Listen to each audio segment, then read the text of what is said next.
Hello there.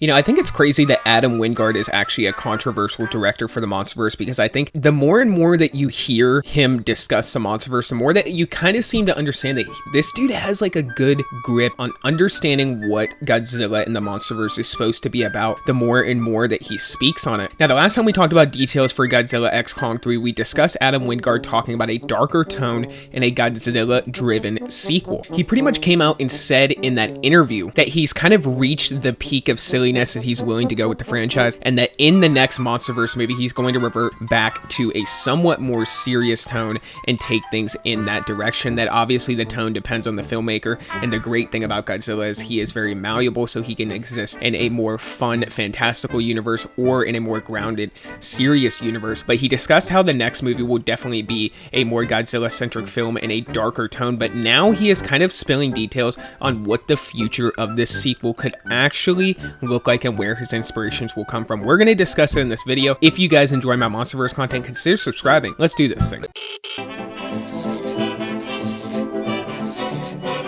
The Atomic Fair.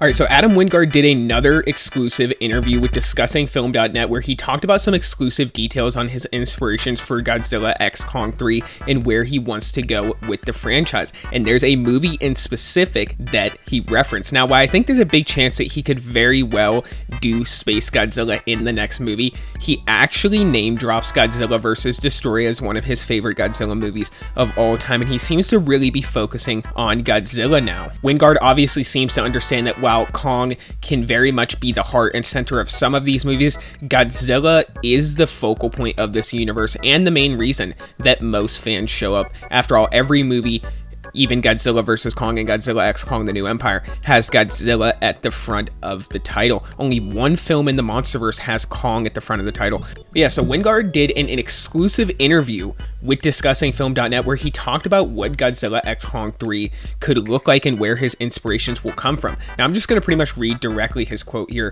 But yeah, Adam Wingard has not only the dream job in Hollywood making giant monster movies with Godzilla and Kong, but this dude seems like he has done his homework and actually understands the source material, which is like amazing, because you compare it to something like Marvel and DC and it's like, what the hell is going on over there?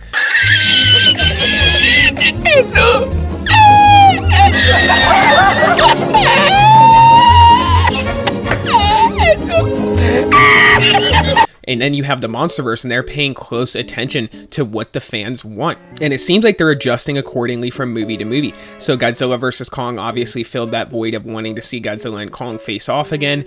Godzilla x Kong: The New Empire is filling that void of fans wanting the monsters to have more screen time. And Godzilla and Kong 3, whatever that will be, whether it's just a Godzilla movie or a Godzilla and Kong movie, seems to be focusing more on Godzilla and going in a more serious, narrative-driven direction with some big threat that could pose a serious threat to Godzilla, and we may even see him die. So let's discuss this quote. Now, Adam Wingard said, "I'll say this. One of my top Godzilla movies is Godzilla vs. Destroy. The reason it's one of my favorite films is I don't think any other Godzilla movie, maybe outside of -1 of the 1954 original, has ever hit such emotional highs. The ending of that film when Godzilla Jr. dies and subsequently Godzilla fucking melts to death is so poignant and so beautiful in the way that they do it. The first time I saw it, it brought tears to my eyes, and part of that is thanks to Akira Ifukube's grand score that plays in that scene." Now, he goes on to say it's crazy because you look at Godzilla vs. Destroy and it's a very high-end version of having a guy in a Godzilla suit.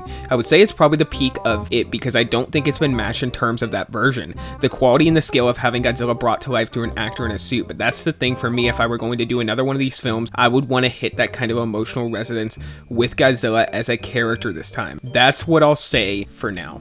So could we see Godzilla die? Could we see Kong die in the next Monsterverse movie? Those are big questions. I don't really think so. I think that they are too big of creatures, but we could see a baby Godzilla introduced and see the main Godzilla die and a baby Godzilla grow into the main Godzilla, as was seen in Godzilla vs. Destroy. And we could also very well see Destroya pop up in the Monsterverse in this next film. I hope that Adam Wingard gets the rights from Toho to put another big monster in this next film. Maybe have a new kaiju along with an older classic kaiju like Space Godzilla or Destroy. I think that's that's what the fans really want, and Adam Wingard seems to be very receptive to what the fans want. But yeah, guys, I mean, that's pretty much it. That's most of what I have for this video. Comment down below, let me know what you think about Adam Wingard, just kind of spilling all the tea on what his inspirations are going to be for Godzilla x Kong 3 and where he looks to take the movie. Of course, I will be reporting on the very first leaks that pop up for that film here on this channel. I'm paying pretty close attention to the interwebs and keeping track of when those leaks pop up, and I'll be reporting them here on this channel. In terms of Godzilla x Kong New Empire, I feel like I hit the nail on the head for the most part, but there were some things that I missed. Of course, I said that Kong was going to have lightning powers, and that's something that didn't end up popping up in the movie. We did see some kind of electricity pop out of the Thunder Glove.